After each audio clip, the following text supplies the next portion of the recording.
తమ్ముడు పడిపోతుందమ్మా. మరణం చాలా బాధ కలిగించింది. ఇప్పుడు బాబు మోహన్ గారు కానీ కోటా గారు ఇద్దరు ఇప్పుడు యాదృచ్ఛికంగా వారు కూడా ఇక్కడ ఉండడం జరిగింది. అందరికీ కూడా ఒక కుటుంబ సభ్యుడు, నాకు ఇష్టమైన వ్యక్తి, ఏదైనా అభిప్రాయం చెప్పాలంటే నిర్మూలంగా చెప్పగలిగే వ్యక్తి. ఆయన్ని చిత్ర పరిశ్రమ కోల్పోవడం చాలా చాలా లోటు, చాలా వెలితి ఉంది. ఇది లాస్ట్ మేము అథారిటీ దారేది యాక్ట్ చేసేటప్పుడు కూడా ఆయన నాకు ప్రత్యేకించి ఒకటే చెప్పారు, మీరు ఇబ్బంది పడుతున్నారంటే నేను చనిపోయేవరకు యాక్టింగ్ చేయాలనుకుంటున్నాను.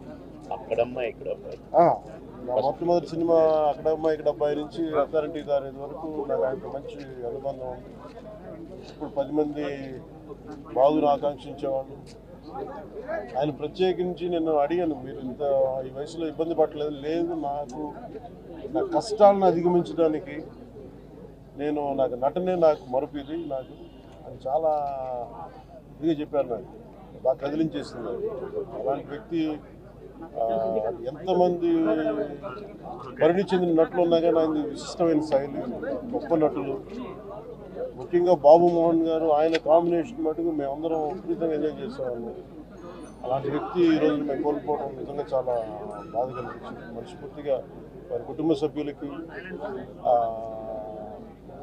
మనస్ఫూర్తిగా నా సానుభూతిని తెలియజేస్తూ వారి ఆత్మకి శాంతి చేకూర మనస్ఫూర్తిగా ఆకాంక్షిస్తూ మనస్ఫూర్తిగా ప్రార్థిస్తుంది.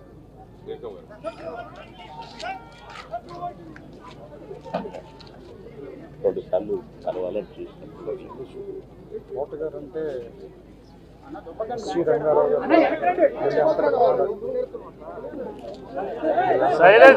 సైలెన్స్ అండి, దయచేసి ప్లీజ్ సైలెంట్ గా ఉండండి. చరిత్ర ముగిసిపోయిందని నాకు ఫాదర్ ఫిగర్. అంత గొప్ప నటుడిని నుంచి చూసే అదృష్టం చాలాసార్లు ఆయనతో పనిచేసే అవకాశం దొరికింది. చాలా అదృష్టంగా భావిస్తున్నాను. వ్యక్తిగతంగా కూడా ఆయనతో నాకు చాలా పరిచయం. ఆయన ఇంటికి కూడా రావడం, సినిమా షూటింగ్ సమయంలో కూడా ఆయనతో మాట్లాడటం